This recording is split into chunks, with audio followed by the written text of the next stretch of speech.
presentan Chilevisión Noticias. Muy buenas noches, bienvenidas, bienvenidos a Chilevisión Noticias junto a CNN Chile. Partimos contándoles que la policía está investigando un nuevo crimen en Santiago. Un hombre murió baleado en un paradero del barrio Franklin. Un asesinato que se produce en una semana que ha estado marcada por la violencia en la comuna de Santiago. A plena luz del día, en la vía pública y al lado de un paradero. En ese sector del barrio Franklin se concretó un nuevo crimen en la comuna de Santiago. Un hombre de 34 años de nacionalidad colombiana fue hallado en ese sector con un disparo en el cuello y otro en la cabeza. Según testigos, le habrían disparado desde un vehículo. Los testigos relacionan ese vehículo con él o los autores. Así que en este minuto se está realizando un intenso empadronamiento. También se está tratando de ubicar registros audiovisuales para tratar de establecer la dinámica del hecho. Lo que existe respecto de la huida, porque se van a recabar grabaciones del sector, precisamente lo que dice relación con la huida de estos individuos. Los vecinos y trabajadores del barrio Franklin exigen mayor seguridad y dicen que los asaltos y situaciones de peligro se han hecho una constante en la zona.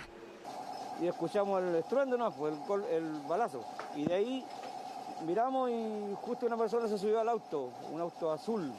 Yo no conozco gente que no ha sido asaltada. Entonces estamos aburridos. Necesitamos que las leyes cambien. Asesinato que se produce en una semana marcada por crímenes y violencia en la comuna de Santiago.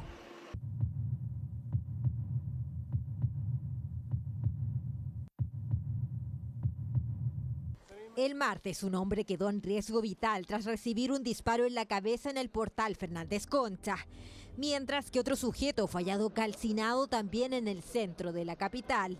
Las autoridades confirmaron un preocupante aumento de este tipo de delitos. Hemos visto un aumento del 28% en los homicidios relacionados con ajustes de cuenta. Y eso también está muy vinculado a la situación de pandemia que estamos viviendo, a la falta de droga y a la violencia con la que se cometen los delitos. Por ahora, la policía continúa investigando todos los crímenes ocurridos durante esta semana, pero en el último caso, que corresponde al hombre baleado en un paradero, la presunta participación de un auto azul sería clave para dar con los responsables. Bueno, y precisamente esta tarde la PDI detuvo al hombre que sería autor del crimen registrado ayer en el Paseo Matías Cousiño. Patricio Angulo nos va a entregar más información al respecto. Pato, buenas noches. Hola Daniel, ¿qué tal? Buenas noches. Un hombre de 28 años detenido como presunto autor de este homicidio que ha generado gran impacto debido también a las imágenes que rápidamente comenzaron a circular en el centro de Santiago, en donde se observa que él mismo habría rociado con combustible a la víctima, un hombre de 41 años, a quien posteriormente habría prendido fuego, y este hombre ya calcinado fue encontrado en horas de la mañana de ayer.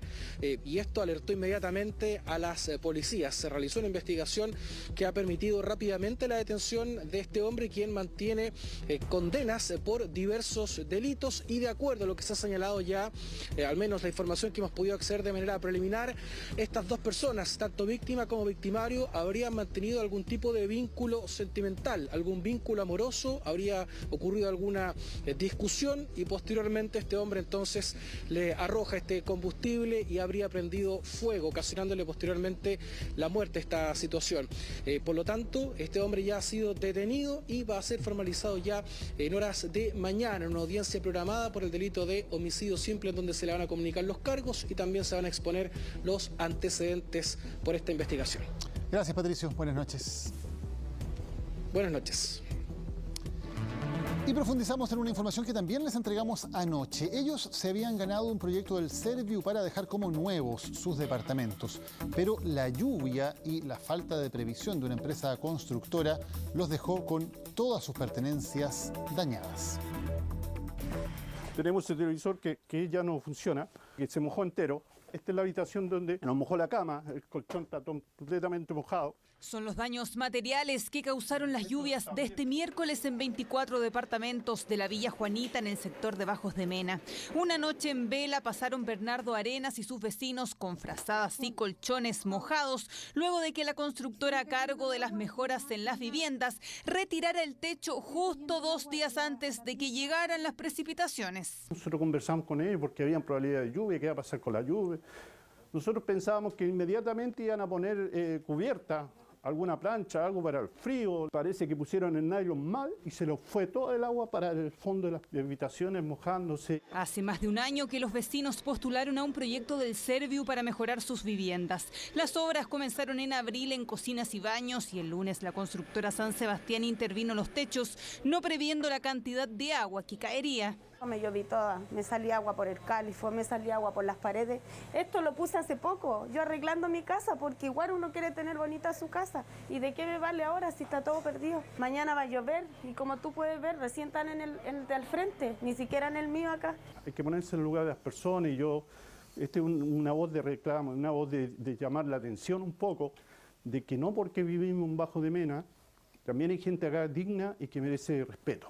Durante toda esta jornada, la constructora estuvo trabajando en dar solución a los vecinos, comprometiéndose a instalar planchas de zinc provisorias y hacerse cargo de todos los daños. Los vamos a hacer responsables con los daños materiales. La lluvia dijeron que era mucho menor y cayó más de 5 milímetros de agua. Todo lo que teníamos programado lamentablemente falló y reaccionamos. A lo mejor la gente puede encontrar que es indigno que tapen con nylon, pero era la forma que teníamos para subsanarlo en ese minuto. Nos constituimos hoy en terreno junto con la empresa constructora para poder conversar con la familia y darles la tranquilidad que se van a reponer cada uno de los daños de los que se vieron afectados.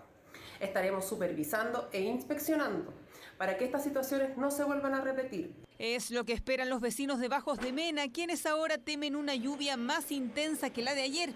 De hecho, este viernes podría caer más del doble de agua en la capital. Entre las 6 y las 9 de la mañana estaría llegando este sistema frontal a Santiago hasta también Valparaíso y estamos estimando montos que en esta zona debieran dar entre los 5 y 15 milímetros en Valparaíso, entre los 9 y los 22 milímetros en Santiago. Y como sabemos, después de la lluvia viene el frío. Domingo y lunes se pronostican temperaturas bajo cero.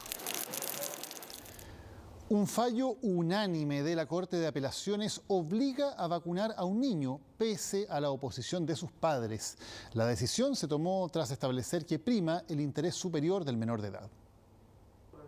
La Corte de Apelaciones de Antofagasta confirmó el fallo que ordena a los padres de un menor de edad a vacunarlo pese a la negativa inicial, esto en el marco del plan de inmunización obligatoria para todos los niños. Esta Corte abordó la problemática, la sentencia, fundamentalmente atendiendo al interés superior del niño. ¿Cómo se resolvió el tema? Aplicando los conceptos que de un punto de vista desarrollado por los tribunales internacionales, como asimismo por los organismos dedicados a la defensa de los derechos humanos. El hecho ocurrido en Calama generó las críticas de la comunidad frente a un proceso básico para los recién nacidos. Este tema de la exposición antivacuna se da mucho en muchas familias, pero cuando este tema vulnera, no sé, como el derecho de un niño o el derecho a la salud, yo creo que sí debe haber una intervención, sí o sí. Que si no los padres no quieren,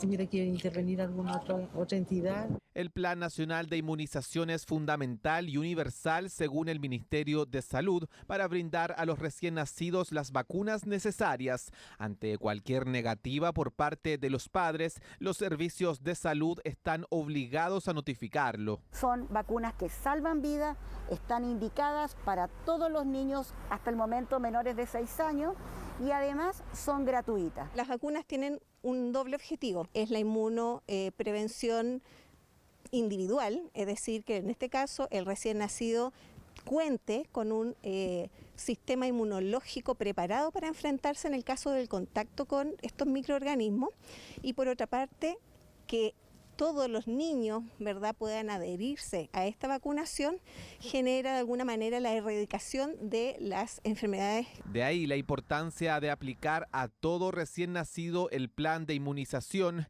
que a pesar de que existan voces contrarias, el bienestar de las niñas y niños siempre estará primero. Estamos de vuelta en Chilevisión Noticias. Hoy fue el turno de los jóvenes de 18 años y no decepcionaron. En masa llegaron a recibir la vacuna contra el coronavirus. Un ejemplo destacable que dan los más jóvenes, mientras los rezagados se concentran entre los mayores de 30 años. Hola, ¿qué tal? ¿Cómo estáis? Te hago una consulta, ¿podemos grabar cuando te vacunen? Sí. Bacán, te seguimos. Ya. Este jueves fue el turno de los jóvenes de 18 años para vacunarse con la primera dosis contra el COVID-19. Así lucía el vacunatorio del Parque Juan Pablo II de Las Condes, con alta demanda. Acompañamos a Cristóbal en el proceso. Fue vacunado con Cancino. En 2 semanas más usted puede sacar su pase de movilidad en yomevacuno.cl. Muchas gracias. ¿Listo? Sí, muchas gracias. ¿Estabas esperando que te tocara el turno por edad? Sí, de hecho lo estaba esperando desde un inicio. Y me gustaría en realidad que la gente se motive, porque si no, ¿cómo vamos a acabar esto? Así como Cristóbal, cientos de jóvenes llegaron a cumplir el esquema. El rango etario de 20 a 29 años ya alcanzó el 70% de cobertura de vacunación en su primera dosis. Los más jóvenes también quieren ser líderes. La idea es que salgamos de este contagio y que nos cuidemos entre nosotros mismos. Entonces, nada, hay que mover a la gente a que siga vacunándose para terminar con esto. Avanzar en cuidarnos entre todos. La verdad es que también un poco el pase de movilidad, tener la posibilidad de salir como sin tener que pedir permiso y todo eso. Y yo creo que la gente de nuestra edad se está vacunando más por eso. Según los últimos datos de vacunación, la región metropolitana solo ha alcanzado el 60% de la población objetivo, con el esquema completo de inoculación. Hay rangos etarios que siguen en deuda, como los 30 y 40, donde hay concentración de rezagados.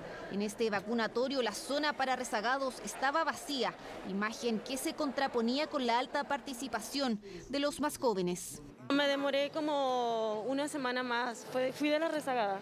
O sea, ¿no te sorprende que haya tanta participación del rango etario de 18? De hecho, tienen más conciencia que la gente más adulta.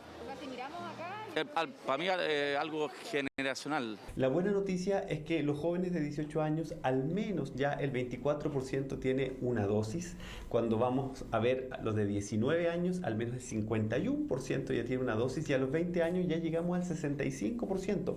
Es decir, los últimos que comenzaron a vacunarse tienen un avance muy rápido. Avance significativo que se espera motive a los adultos rezagados. Son población de riesgo por estar en edad laboral y además tener alta movilidad. Este viernes también corresponde la vacunación de jóvenes de 18 años.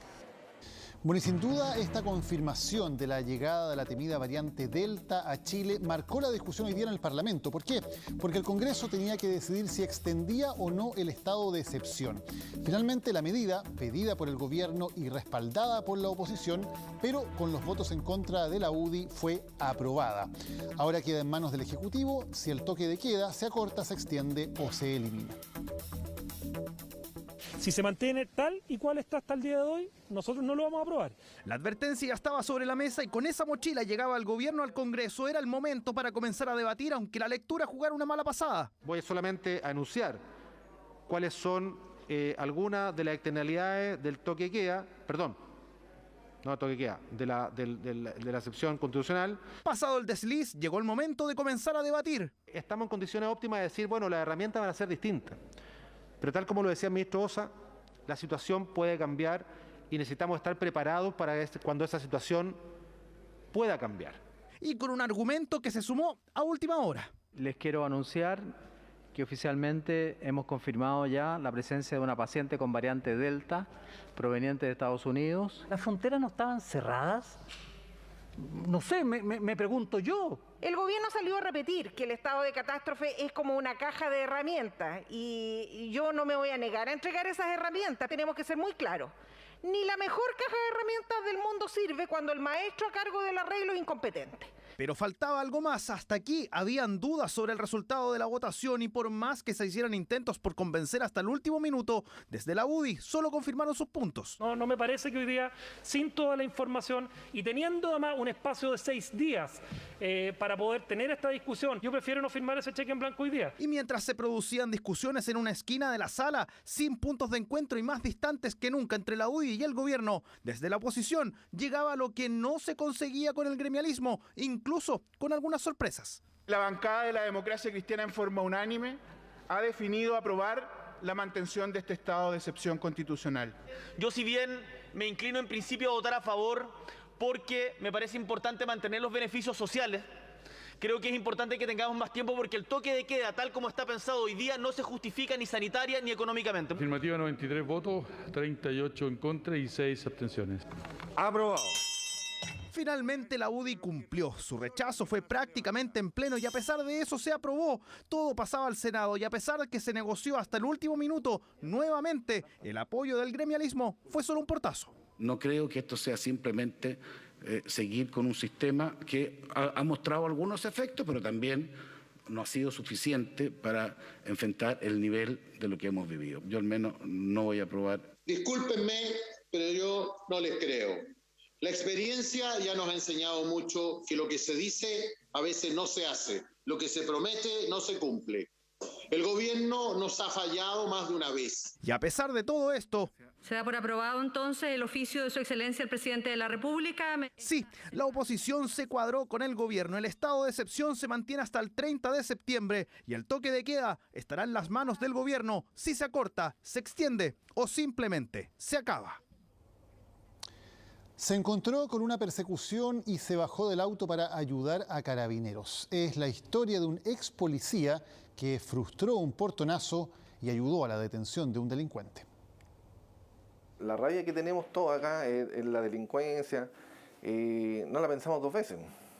Obviamente yo no la pensé. Y producto de esa decisión se convirtió en el protagonista de esta historia, una persecución policial que gracias a su ayuda terminó de forma exitosa. Todo comenzó a las 2 de la tarde en la comuna de Maipú. Empezaron a sonar las alarmas y pasó un vehículo súper rápido y pidiendo como ayuda que salgamos los vecinos. De pronto la calma de los vecinos se vio interrumpida. Todos salieron a la calle sin entender qué estaba pasando. Robaron un vehículo y no alcanzaron a robarlo, lo dejaron botado. Eran 4 personas a bordo de un auto robado dispuestos a cometer otro portonazo, pero fueron descubiertos por carabineros. Allí, a plena luz del día, comenzó una intensa persecución que terminó en un choque. Mi vehículo se vio afectado por la parte de atrás, las ruedas, se bajaron armados y salieron arrancando. Intentaron escapar a pie y casi lo logran, hasta que un vecino decidió intervenir. Salió un solo carabinero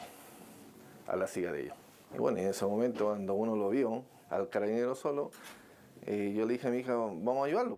En un acto de valentía, el vecino logró alcanzar a los antisociales. Se bajó del auto y los persiguió, logrando capturar a uno de ellos.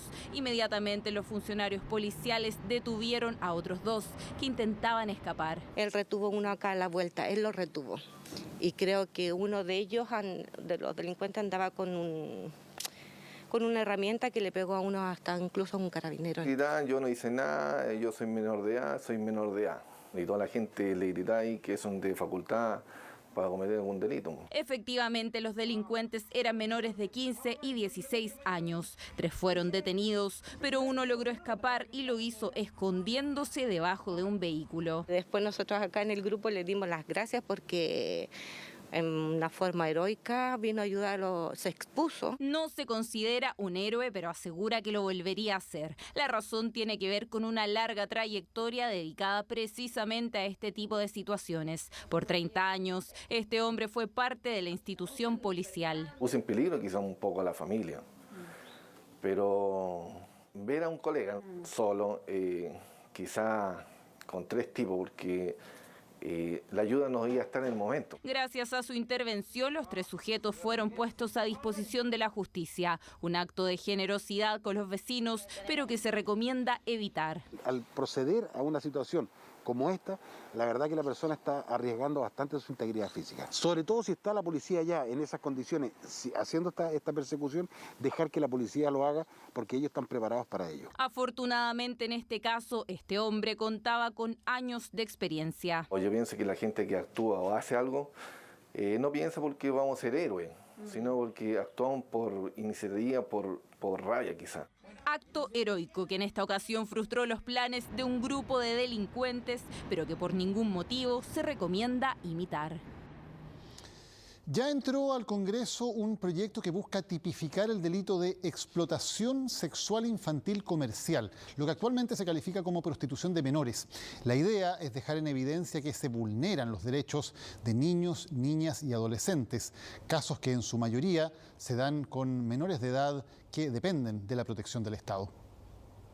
Ya lejos de los muros donde son atendidos niños y adolescentes vulnerables, operarían redes de explotación sexual infantil. Niñas de 14 años son víctimas de explotación sexual infantil. El hombre se aprovechaba de la vulnerabilidad de las menores de entre 14 y 17 años. Son noticias de 2012 y 2016 donde se denunciaron redes de explotación sexual infantil.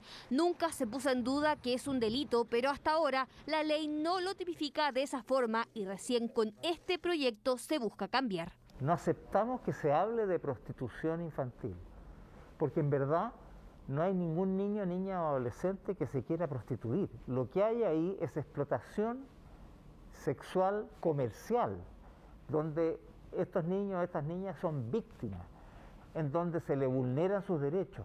Solo los programas de protección especializada en explotación sexual comercial del Sename se atendieron 4.286 casos entre 2017 y 2019, en su mayoría mujeres adolescentes. Casos conocidos por el Ministerio de Justicia y que el Hogar de Cristo sacó a la luz en marzo de este año en un libro donde evidenció que menores del Sename están más expuestas a caer en estas redes. Fue un acto de denuncia en el sentido de dar a conocer el funcionamiento de las redes, sino que también de la inoperancia de todo el sistema y de lo inaceptable de que nuestra legislación todavía siguiera hablando de incitación para la prostitución infantil. Los antecedentes del Hogar de Cristo, que tiene también una aproximación a esto por la información que tiene, son ingredientes, son insumos importantes para las conclusiones que nos llevan a hacer estos cambios.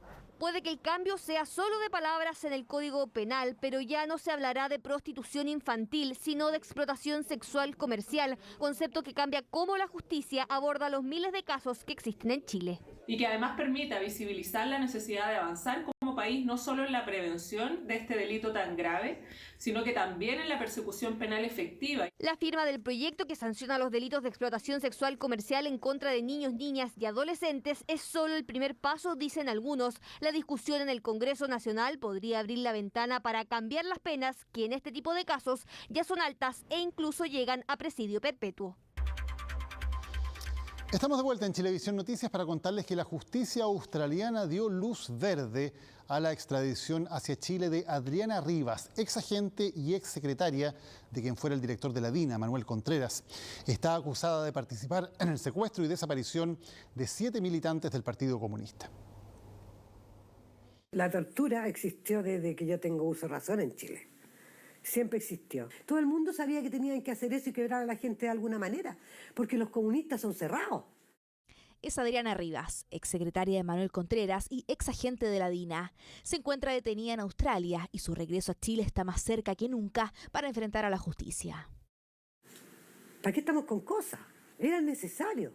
O sea, lo mismo que usaron los nazis, ¿me entendí? Era una parte necesaria. ¿Y tú crees que en Estados Unidos no hacen lo mismo? En todo el mundo lo hacen. Declaraciones impactantes de quien es conocida también como la Chani, capturada en Australia en febrero del 2019. Durante las últimas horas, la justicia de ese país rechazó una apelación de su defensa que buscaba impedir su extradición a Chile. Su regreso es inminente. Lo probable, lo seguro, es que si ella llega a Chile enfrenta a lo menos un largo presidio y yo considero que lo más probable es que sea condenada a presidio perpetuo. Es una noticia que llega muy tarde, son muchos años en que nuestras familias, pero también muchos activistas de derechos humanos en todo el mundo han estado luchando porque haya justicia en este y en tantos otros casos. El abuelo de Javiera Parada se encuentra entre los 7 detenidos desaparecidos, de los cuales se responsabiliza también Adriana Rivas, quien tiene a su haber cursos de inteligencia militar, ingresando a la DINA en 1974, llegando a formar parte de la temida Brigada Lautaro. Allí trabajó de cerca con Manuel Contreras. Ella no solo era subordinada de Manuel Contreras, sino que también había una relación extramarital con él, por lo tanto, era una persona muy ligada a la dirección de la DINA. Actualmente está procesada como autora del secuestro calificado de 7 dirigentes comunistas. Tiene participación Adriana Rivas en una enorme cantidad de crímenes. Y un capítulo especial que se puede recordar es el llamado Calle Conferencia, donde cae la dirección clandestina del Partido Comunista de Chile. Todos ellos fueron torturados y en las torturas participó personalmente Adriana Rivas. Rivas se fue a Australia en el año 1978, intentando dejar atrás su pasado criminal. Volvió a Chile el 2005 y el 2006 fue detenida en el marco del caso Conferencia.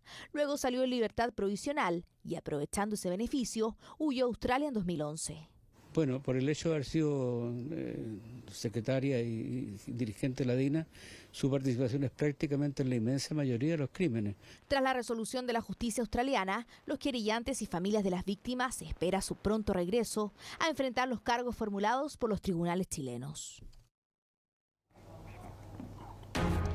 Ella pertenece a la lista del apruebo. Él es uno de los fundadores de Renovación Nacional. No se conocían, pero ambos serán parte de la convención que va a crear una nueva constitución para nuestro país. Los dejamos con el capítulo 3 de Encuentros Constituyentes, un trabajo conjunto de prensa y producción de Chilevisión.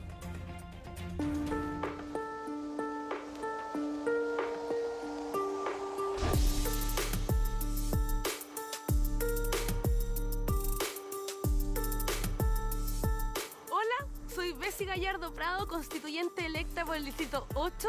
Estudio Derecho en la Universidad de las Américas. Soy madre de 3 hijos. Vivo en la comuna de Maipú. Me invitaron de Chilevisión de Encuentros Constituyentes a este experimento a conocer a una persona que también es constituyente por otro distrito. ¿Así casi vamos?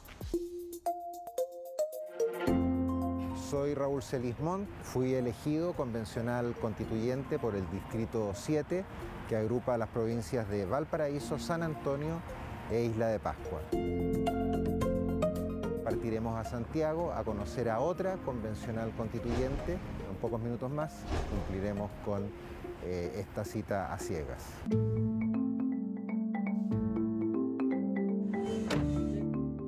A Raúl Celis no lo conozco, sé que es de Renovación Nacional, así que de verdad espero que no sea lo típico de siempre.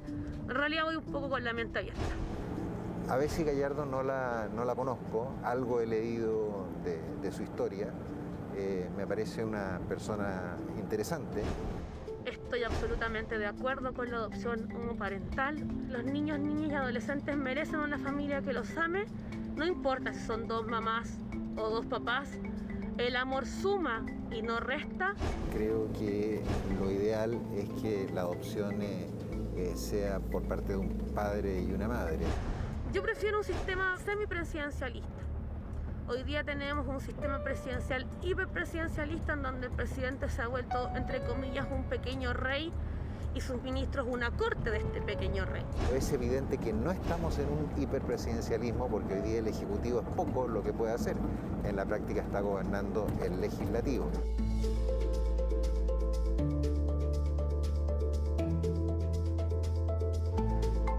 Con todo, si no, ¿para qué, po? Llegamos a Santiago. Fundamentalmente conocernos como un primer día de clase.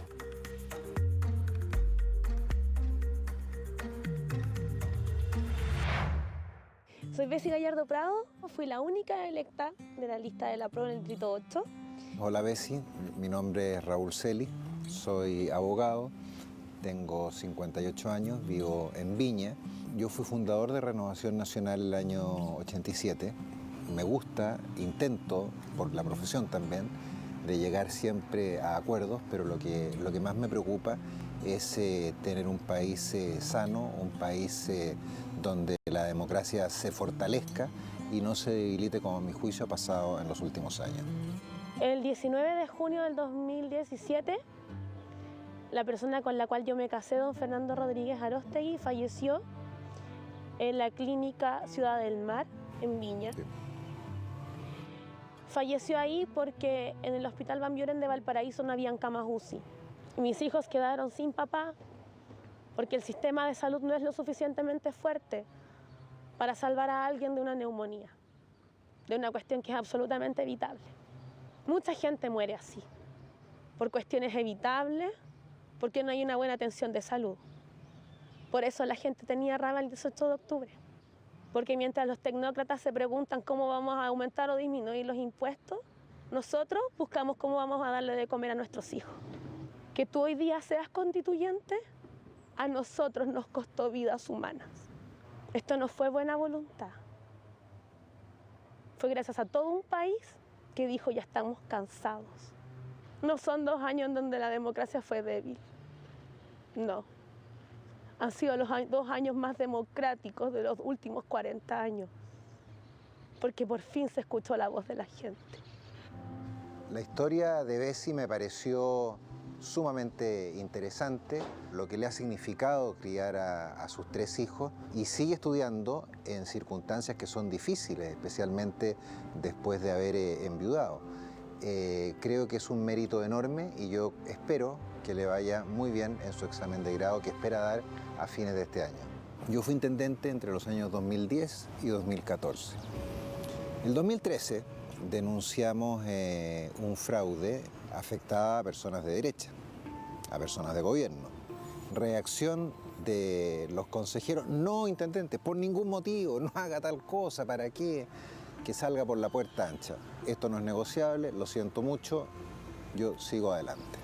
Salieron condenados varias personas con pena aflictiva, cárcel, de mi sector. Me llega una notificación de la Contraloría General de la República, me inició un sumario a mí, al que había denunciado, al que había metido preso a algunas personas. Entonces yo decía, bueno, ¿cuál es la idea? Entonces lo que yo te quiero demostrar es el costo que tiene denunciar la corrupción en Chile. Esos mismos hechos, que se supone que son los que a uno lo deben hundir, son los que a mí me llevaron a decir, vamos a participar en la Convención Constitucional. Eso habla muy bien de ti, porque la probidad debe ser algo que no solamente tenga un color político. Que Raúl haya denunciado corrupción en su propio sector me parece que es lo correcto, lo que uno esperaría de un servidor público. Creo que es algo loable, pero no creo que uno tenga que hacer monumentos por ello. Es lo que debiera ser la tónica siempre. Aquí hay una foto, debes tener unos 12 años. Ahí está. ¡Oh, esa foto! Mi abuela Mireya, una mujer muy fuerte, que hablaba fuerte, muy matriarcal, la mujer que me enseñó a hacer lo que soy hoy. Mira. Ahí me están entregando el premio por el primer lugar del curso. Lo que rescato de esa foto es lo que te comentaba, de exigirse desde chico. Porque de lo contrario es muy difícil surgir en la vida. Y por eso yo creo tanto en el esfuerzo individual. Tiene harto significado esta foto, yo quiero harto esta foto. A mí no es solamente una lucha de las mujeres, el feminismo es lo que a mí me salvó la vida. Yo creo que debemos devolver ciertos recursos naturales a manos del Estado. O que si van a ser administrados por los privados, tengan una alta supervigilancia de parte del Estado. Por ejemplo, las concesiones mineras, donde esté el Estado ahí, que cobre buenos impuestos para que el Estado pueda disponer de esos recursos y reinvertirlos en salud, educación, vivienda, etc. Yo creo que uno de los grandes déficits de los últimos 30 años fue la falta de fiscalización. Crecimiento sin control, sin multas, sin penas, sin sanciones. Sin impuestos. Y eso generó, entre otras cosas, la rabia. ¿Aumentarías los impuestos para los más ricos? Sí, pero en la medida que sean a la ganancia, no al capital. ¿Y pondrías impuestos verdes? Empresa que contamina mucho, además de obligarlos a que contaminen menos, impuestos por contaminación. Y también a beneficio del lugar en que contaminan. Claro. Estamos de acuerdo en algunas cosas. Me gusta. ¿Se violaron los derechos humanos desde las protestas del 18 de octubre? Sí. Se violaron los derechos humanos. Y para eso se necesita investigación, juicio y castigo a los violadores de derechos humanos. Y yo creo que Sebastián Piñera Echeñique debe enfrentarse a la Corte Penal Internacional. Quienes determinan si hubo violación o no de derechos humanos son los tribunales. No me atrevo yo a juzgar algo que tienen que definir los tribunales de justicia. ¿Cuáles son tus sueños para Chile? Mi sueño para Chile es que la columna vertebral de la nueva Constitución sea la dignidad, donde la gente tenga un valor y no un precio, y que por fin seamos un país en paz. Estoy un poco cansada de la venganza. La gente confunde venganza con justicia, y yo prefiero la justicia. Tú usas la palabra dignidad. Yo estaba discutiendo si esa es la palabra exacta, precisa, o más bien es igualdad, y que de la igualdad se desprende la dignidad. Pero básicamente, claro, no puede la cuna marcar tu destino. Siento que no importa lo distintos que seamos, lo importante es que podamos dejar nuestros egos de lado, y creo que en este ejercicio pudimos hacerlo. Me di cuenta que en muchas cosas estamos de acuerdo, a lo mejor en otras no, pero hay cosas que sí estamos de acuerdo y que podemos avanzar en ellas. Él es Raúl Celis, convencional constituyente por el Distrito 7, el mayor de 8 hermanos.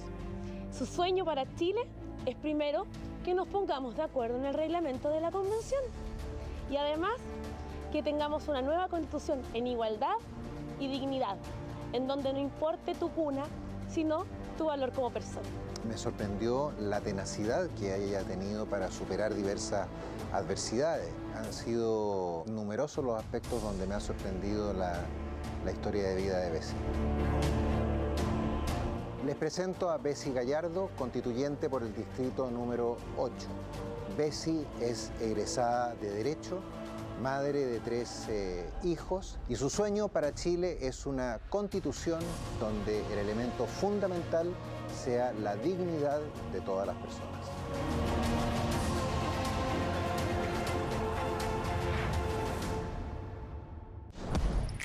Volvemos a Chile. La existencia de un carnet verde y el aumento de aforo en los locales son algunas de las propuestas que está haciendo la Cámara Nacional de Comercio para la inminente reestructuración del plan paso a paso. Se espera el anuncio de novedades por parte del gobierno.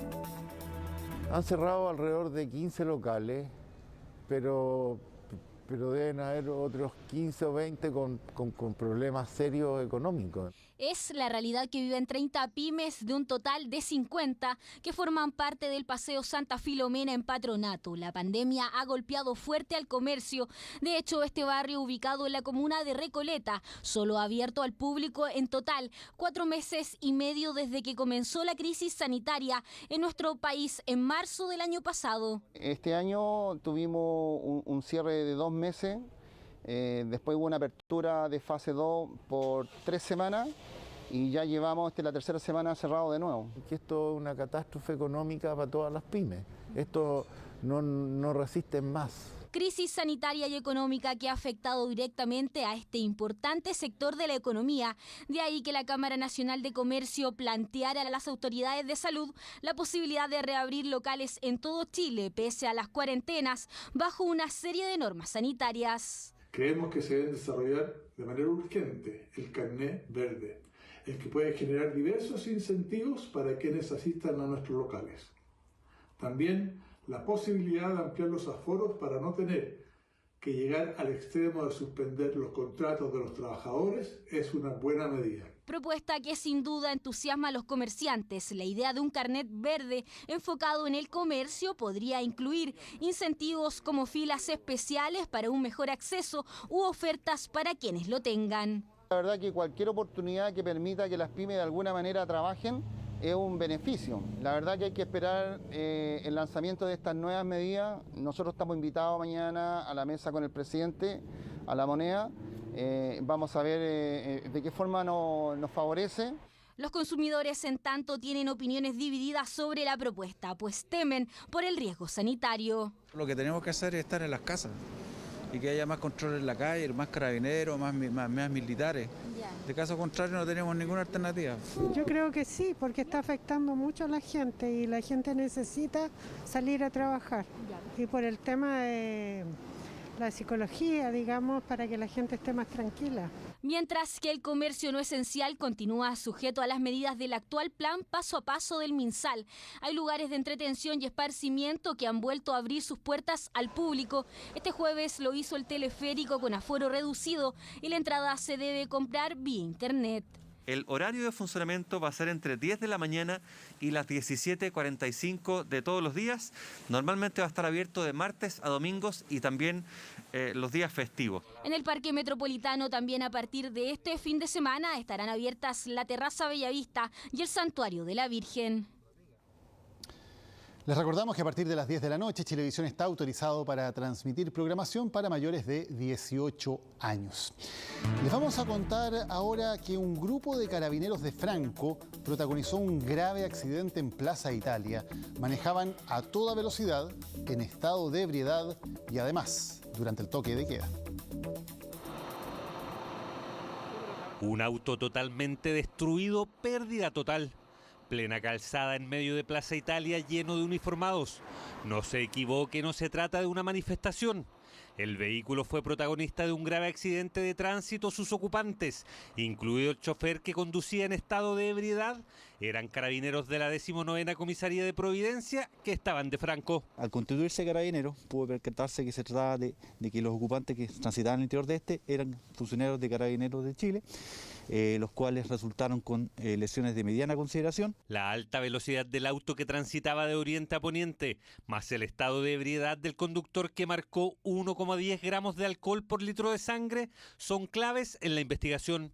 Tras chocar con un bandejón, avanzó varios metros volcado, deteniéndose solo gracias a una cuneta. Activados los protocolos, el conductor que resultó con lesiones fue trasladado a un centro asistencial.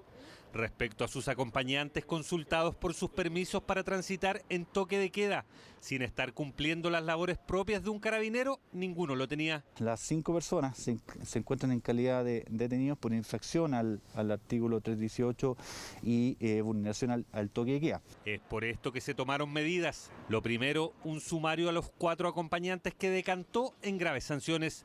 Respecto al conductor, se está a la espera de una evolución en su estado de salud. El conductor, cierto, fue puesto a disposición del tribunal por conducir en estado de ebriedad. El resto de los funcionarios que los acompañaban ya fueron desvinculados de la institución. Desvinculación inmediata de los 4 acompañantes y los antecedentes puestos a disposición de la justicia. Suerte similar que debería correr una vez dado de alta quien conducía el auto. Aquellos carabineros que se alejan de las normas institucionales son desvinculados de la institución y también son ellos mismos quienes han puesto a disposición de la justicia a los carabineros que cometieron esta infracción o delito. Lo preocupante además es que precisamente quienes tienen que fiscalizar que no se incumplan las medidas sanitarias y más aún que no se conduzca en estado de ebriedad son quienes la madrugada de este jueves terminaron haciéndolo. Acá hay una incoherencia absoluta entre el objetivo que persigue la labor de la institución de la cual son parte y la acción personal que realizan los funcionarios en su día de Franco. 4 carabineros desvinculados y otro esperando el resultado de un sumario administrativo. La noche de fiesta les costó caro a quienes deberían dar el ejemplo. Seguimos con un caso trágico. Se quitó la vida el dueño de la cadena de gimnasios Pacific Fitness. Cercanos dicen que estaba agobiado por la crisis financiera en que la pandemia ha sumido a su negocio. 19 horas de este miércoles y la brigada de homicidios de la PDI se constituía en el domicilio del empresario Fritz Barch Briceño. El dueño de la reconocida cadena de gimnasios Pacific se habría autoinferido una herida con un arma de fuego para quitarse la vida a los 55 años de edad. Habría dejado varias cartas a sus cercanos. La presidenta de la Asociación de Gimnasios de Chile, Marcela Díaz, estuvo con él hace una semana, ocasión en que el empresario le manifestó sentirse agobiado por el descalabro financiero que la pandemia ha provocado en el rubro del que era parte. Llevaba 15 meses sin poder funcionar. Fritz, igual que todo, estamos en una situación que no da para más. Esto que le pasó a Fritz es un sinsentido. Es no ser escuchado, es no ver una luz, es tremendo. En abril pasado, la cadena de gimnasios hizo noticia luego que 14 de sus trabajadores fueran detenidos tras ser sorprendidos trabajando pese a las restricciones sanitarias. Desde la empresa de Gimnasios Pacific emitieron una declaración pública informando sobre la muerte del fundador de la franquicia, que llegó a operar más de 100 sedes en los más de 20 años que lleva en Chile. Agregaron que hasta el último día de su vida, su principal objetivo fue luchar con la convicción de que el ejercicio es fundamental para el bienestar físico y mental de las personas. Después de 15 meses sin ingreso y con todos los costos, porque te siguen cobrando todo. Es una mochila muy grande, es mucha gente que depende de ti. Son los chicos, son los grandes, son los medianos. Es un sector que está en el suelo. A los políticos, al colegio médico, al gobierno. Ya está bueno, siéntese a conversar.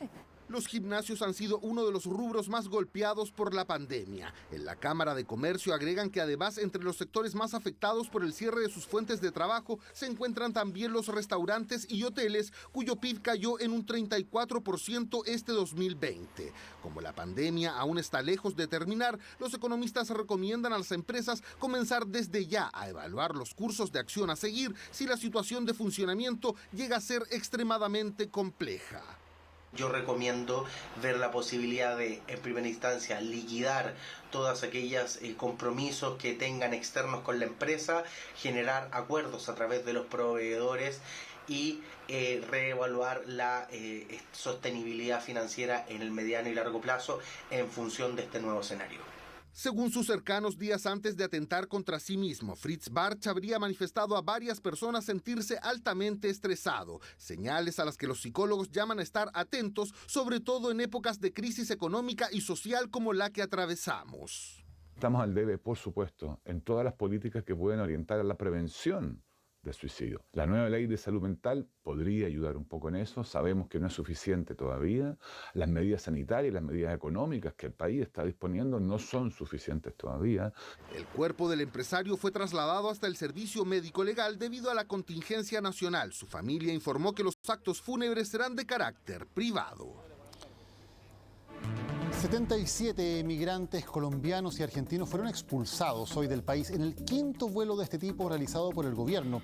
Grupos por la defensa de los derechos de los migrantes consideran que estas expulsiones son ilegales, lo que ha sido ratificado en varios casos por los tribunales de justicia.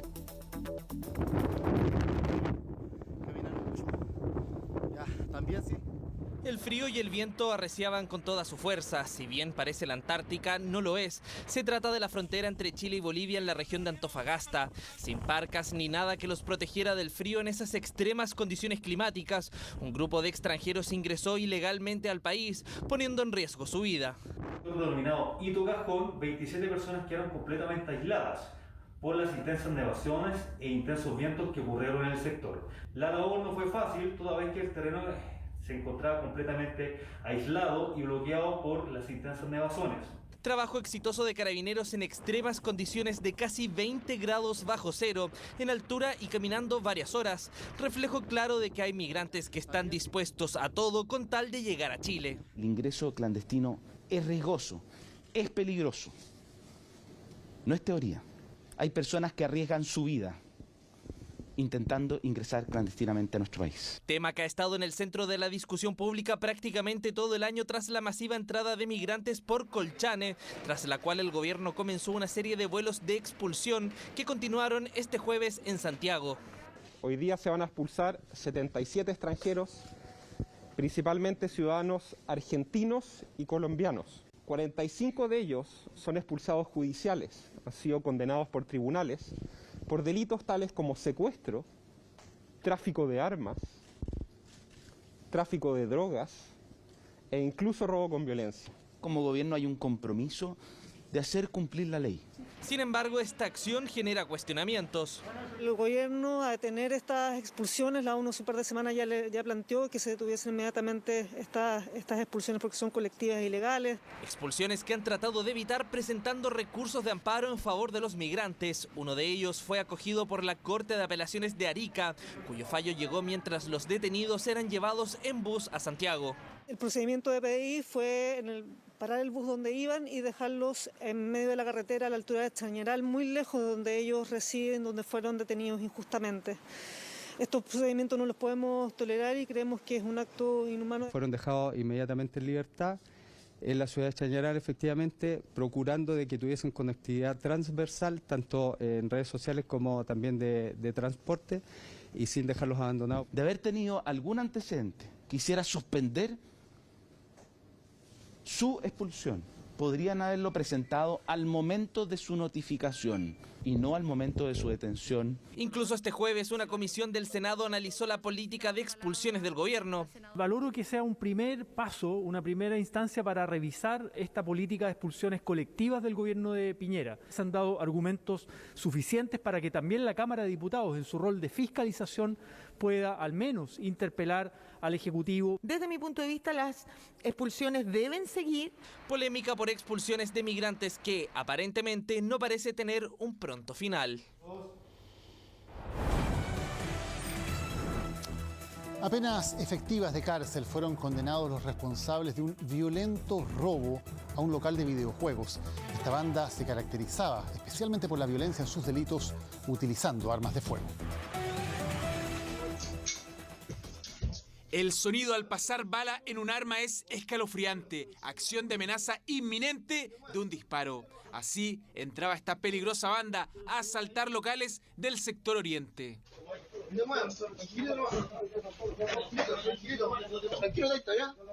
Ingresan de forma muy rápida y muy violenta con este armamento y comienzan a intimidar a los dependientes de ese local comercial. Y justo salió la señora y estaba tratando de llamar a los carabineros, no sé, y llegaron los guardias y los tipos todavía seguían adentro. Esta tienda de videojuegos de Vitacura es una mina de oro para los compradores del mercado negro, ya que cada Blu-ray puede valer hasta 60.000 pesos. Por eso los sujetos, entre ellos los primos de Esteban Paredes, llenan y llenan bolsas con esta valiosa mercadería, que parecen conocer muy bien. Es un robo por encargo, porque también se llevan consolas. En ese mismo local comercial hay una bodega. El dueño de esta empresa estaba observando todo lo que estaba ocurriendo a través de las cámaras. Y gracias a su rápida reacción de llamar a carabineros, y se logra la detención primeramente de 3 sujetos. Se recupera la totalidad de las especies.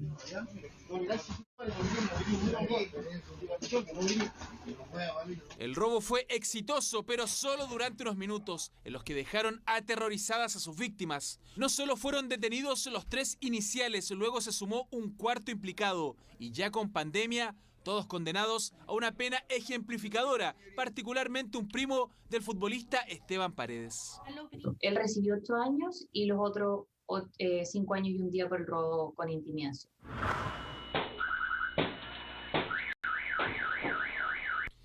Bandas que suman y siguen, incluso con conexiones entre ellas. Estos asaltantes hicieron de las suyas en Peñalolén con un camión de cigarros que no pudieron robar y luego al interior de un supermercado. Fue desde un Unimark donde tras lesionar al guardia sustrajeron un millonario botín, principalmente pañales, los que trasladaron a un domicilio cercano al lugar del robo. Gracias a cámaras municipales de la comuna de Barnechea, se logró detectar cómo estos sujetos en alguna parte de dicha comuna comenzaron a reducir y a vender estas especies, lo que produjo que es un seguimiento continuo, siendo detenidos finalmente nuevamente en la comuna de Las Condes. Pero su confianza excesiva, en donde un delincuente incluso se para a hacer sus necesidades, los llevó a ser detenidos tras una persecución. La condena que recibió esta banda también los alejará un buen tiempo de las calles. Bueno, fueron condenados a 6 y 5 años y un día respectivamente. Son las penas que están dentro del marco legal para este tipo de delitos. Cuidado, mire, están con pistola.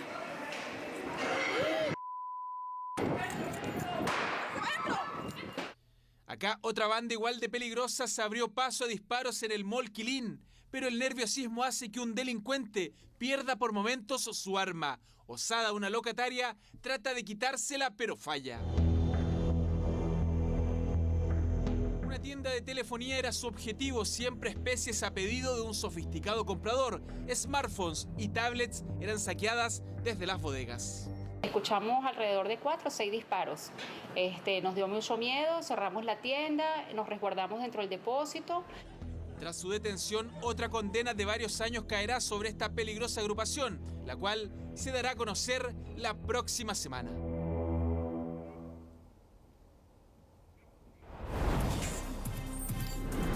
Los clientes de una inmobiliaria están desesperados por el atraso de años en la entrega de sus casas.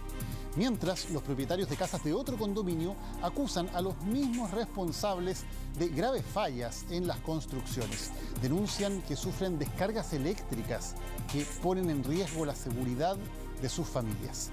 El reportaje es del periodista Alejandro Vega. Pagué 7,5 millones de pie por una casa que me iban a entregar en marzo del 2020. Pagué un pie de 16 millones aproximadamente. Nos iban a entregar la casa en junio de 2020. Pagué 7,7 millones por una casa que me iban a entregar en marzo del 2021. Buenos días. Queríamos ver la posibilidad de ver nuestras casas de acá del condominio Pedregales. De afuera no tiene ningún problema, mira, si quieres entrar de ahí para allá. Están trabajando todos los días. De hecho, están los pintores. Es que yo vine el lunes y no había nadie, entré a mi casa. Yo vine el viernes pasado y tampoco había nadie, a las 12 del día. Ahí constataron, como lo muestran estas imágenes, un nuevo retraso en la entrega de sus añoradas casas, donde existe mucho trabajo por hacer y no precisamente detalles. Han pasado meses, años y aún reciben la misma respuesta. Me siguen diciendo que la entrega es en junio-julio. Están como esa, piso bruto, sin terminaciones. No hay baño, muebles, no, solamente las paredes. Llevamos 3 años esperando, 3 años y este condominio fue el primero y está siendo terminado de los últimos. Hasta ahora, a unas 40 familias se les han cerrado las puertas de la casa propia, como a estas jóvenes. Pusieron toda su fe en la publicidad de la inmobiliaria que anunciaba la fecha de entrega. Primer semestre de 2020, la página web de Urbasi. Luego otra. Después, entrega diciembre de 2020. Y con el tiempo, otra. Después, entrega primer trimestre de 2021. El contrato de compraventa solo dice fecha de entrega. Lamentablemente con nuestra inexperiencia lo firmamos, pero todos los documentos, todo en las carpetas, todo lo que es publicidad decía entrega junio 2020. Sin embargo, a diferencia de lo que consigna la publicidad, en la promesa de compraventa firmada por los clientes, la empresa se compromete a entregar las casas 45 días después de obtenerse el certificado de recepción final por parte de la Dirección de Obras. En el fondo sería un engaño. Si la publicidad lo dice y la promesa no lo dice, o sea, usted me engañó. Puede ser objeto de una querella por estafa, porque ahí estaría el engaño, que es lo principal en los casos de estafa. La inmobiliaria a cargo de las obras ha cambiado de nombre en el tiempo para cada proyecto, en el que los nombres de los socios se repiten. Jorge Urquieta y su primo Nicolás Urquieta. Actualmente Nicolás es parte de la sociedad Stanza, en un proyecto inmobiliario que recién comienza, mientras que el condominio donde se construye la casa de Miriam es levantado por la inmobiliaria Urbasi, donde figura Jorge Urquieta. Sin embargo, mucho antes integró el grupo ILT. Aproveche ya de comprar sin IVA. Te invitamos a conocer nuestro gran proyecto Las Terrazas de Peñaflor de Grupo LT, ubicado a tan solo 300 metros de Vicuña Maquena, eje principal de la comuna. El proyecto Las Terrazas de Peñaflor fue el primero en ser entregado a partir del 2016. Es quizás lo que le espera a clientes como a Catherine, Miriam y Tamara, si se concreta su ansiado sueño de la casa propia. Esto de un principio ha sido todo nefasto. Tú empiezas a ver los detalles cuando ya empiezas a vivir en la casa. Toda la humedad que sube, ese muro lo han pelado más de 5 veces y vuelve a subir la humedad. Justamente la frustración de los clientes y los problemas estructurales de estas construcciones son las que pudieron cimentar el sucesivo cambio de nombre para salvar la imagen de la empresa, según esta abogada. Si tiene una serie de reclamos, ya sea a nivel de CENAC, en redes sociales, por ejemplo, claramente eso va a generar una desconfianza en el público, de manera que constituyen una nueva sociedad con los mismos socios y la gente solamente se va a ver por la razón social de la sociedad. La gente no va a estar investigando quiénes son los socios. Corría el 2016. Desde un comienzo, los compradores de las casas en el condominio Las Terrazas de Peñaflor sufrieron la dilación de hasta 2 años en la entrega, pero ya era tarde para arrepentirse. Quisimos desistir en un momento, que nos devolvieran el pie para nosotros comprar en otro lado. y ellos no quisieron porque dijeron que no tenían la plata para devolvérmela. Las denuncias llegaron al municipio, que se encontró con una sorpresa. Nos encontramos con que el permiso de edificación no tenía una revisión por parte de un profesional de la dirección de obra, sino que estaba otorgado directamente por el director de obra. ¿Me explico? Entonces, primero, no había una revisión. En segundo lugar, estaba otorgado el permiso. Y en tercer lugar, estas carpetas no contenían absolutamente ninguna información. El exdirector de obras contratado en la administración anterior, Hernán Espina Espinosa, fue destituido de su cargo y hoy es investigado por la Fiscalía de Talagante. Hemos puesto todos estos antecedentes a disposición de la Fiscalía correspondiente para que haga la investigación. Y junto con eso, nosotros además nos llegaron denuncias anónimas en relación a un posible cohecho. Lo que mal empieza, mal acaba, advierte un refrán que comprobó Tala. No bien recibió el que sería su hogar. Con el tiempo, muchos vecinos fueron descubriendo las fallas, las fisuras y el desprolijo. Y con la lluvia, emanó un manantial que filtraba las ventanas e incluso la techumbre, escurriendo el agua entre los cables de las instalaciones eléctricas que han sido el mayor peligro. Mi hijo, el Joaco, que tiene 10 años ahora, me decía, mamá, cuando yo bajo esa escalera yo tirito. Y le decía, ¿cómo tirito, hijo? Sí, ¿cómo que tirito, mamá? Nosotros no entendíamos por qué.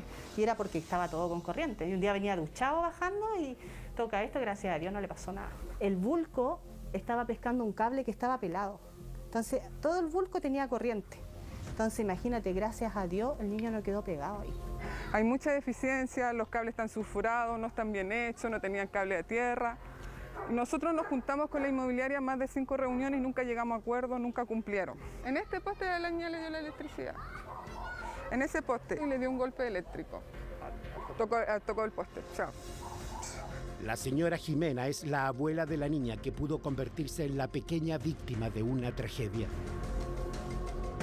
Y ella estaba ahí, estaban en la plaza los niños jugando y tocó uno de esos postes y quedó ahí, le dio la corriente, porque quedó enganchado con las 2 manos en ese poste. Le dio electricidad, estuvo segundo, como 5, 6 segundos estuvo pegada y la soltó. Había unos vecinos que la vieron y ella cuando se soltó cayó y la vecina la alcanzó a firmar, porque si no cae de lleno al suelo. El padre de la niña nos confirma que otra pequeña también sufrió un fuerte golpe de corriente. Anteriormente había sido otra niña por el mismo problema, pero aún no han dado solución de nada. Entonces hicimos una denuncia frente a la SEC, la cual la SEC ofició que se cortara el alumbrado público y que el ingeniero eléctrico se hiciera cargo de lo que hizo. Concurrimos en abril de este año a fiscalizar, producto de una denuncia hecha por la propia comunidad, donde pudimos constatar la existencia de instalaciones eléctricas que contravenían la normativa vigente.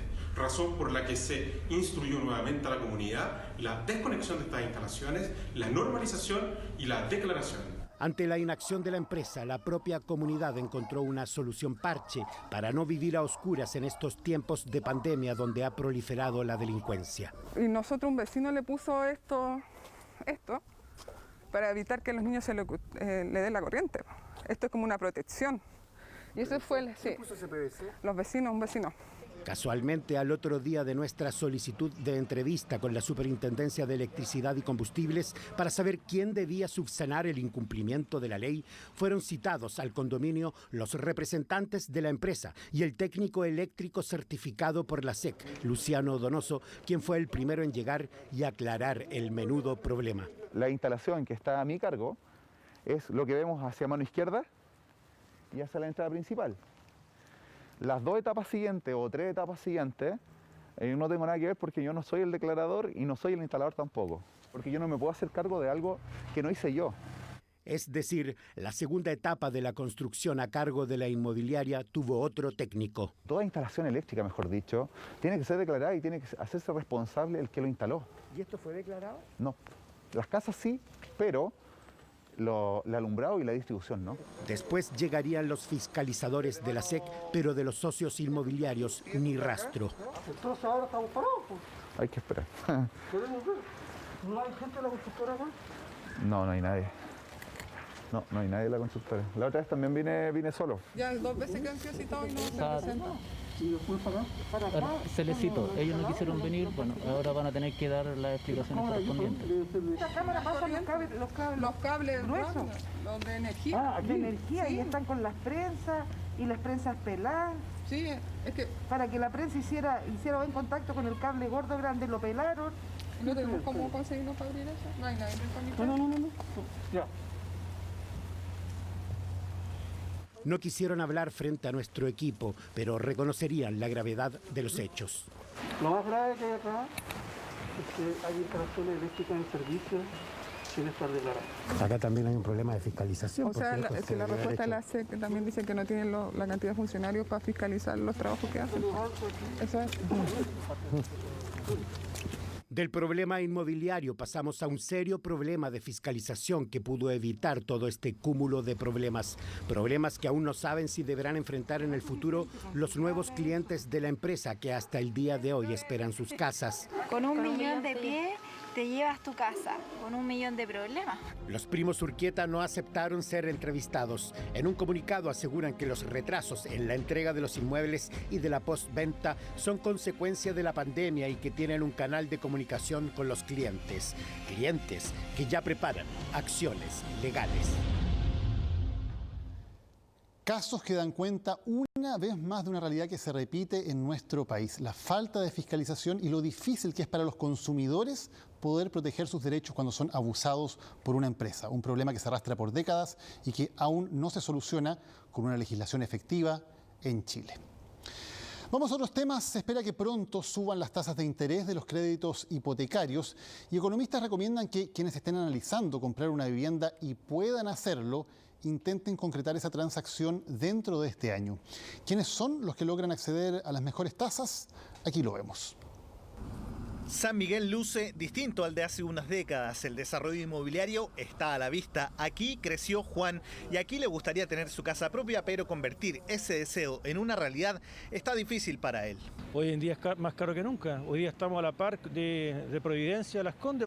Siendo sanmiguelino, él ha tenido que poner los ojos en otras comunas y comprar una vivienda será más caro en poco tiempo más. El mercado ya se prepara para un alza de la tasa de interés, terminándose entonces el mínimo técnico actual de 0,5%. Todo apunta a que se pasaría a un 0,75%, lo que podría ocurrir el 14 de julio. Eso perjudica a toda la ciudadanía. Así menos podemos comprar una casa. Subirán las tasas, por lo que el llamado de los expertos es solo uno. Si uno ya está en el proceso de sacar un crédito hipotecario, siempre es mejor apurarse. La invitación será a las personas más bien apurarse. Yo creo que las tasas en estos próximos meses no veo que vayan necesariamente a bajarlas. Apurarse al menos de aquí a fin de año. Aún así, según estos expertos, seguirán siendo tasas más convenientes que las que se tuvieron en años anteriores. Pero todos pueden acceder.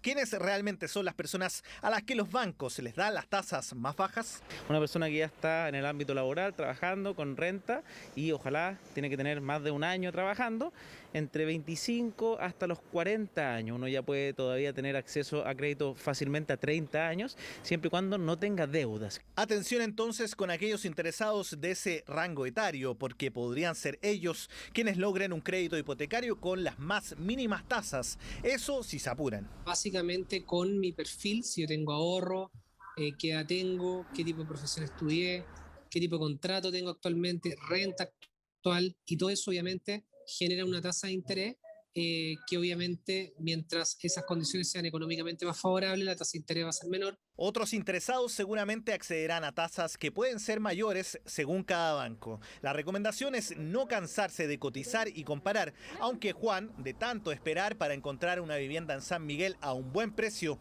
tomó otra decisión. No tengo vivienda, pero sí me compré una propiedad agrícola y eso es lo único que he podido obtener de todos los años que llevo trabajando. ¿Tú te inclinaste por eso porque te resultaba más conveniente comprarte una casa? Absolutamente, y mucha gente lo está haciendo así porque no hay posibilidad de una casa. De San Miguel llevará sus maletas a Curicó, pero el camino para muchos otros chilenos sí puede ser el que sueñan, el de tener una casa propia donde desean y al mejor precio posible, aunque están contra el tiempo. Terminan las noticias, pero los invitamos a seguir en Chilevisión con Yo Soy. Hoy nuevos competidores se juegan la opción de ser seleccionados para la gran final. Marc Anthony, Alejandro Sanz, Mercedes Sosa y muchos más. Y en CNN Chile, Futuro 360 junto a Humberto Sichero.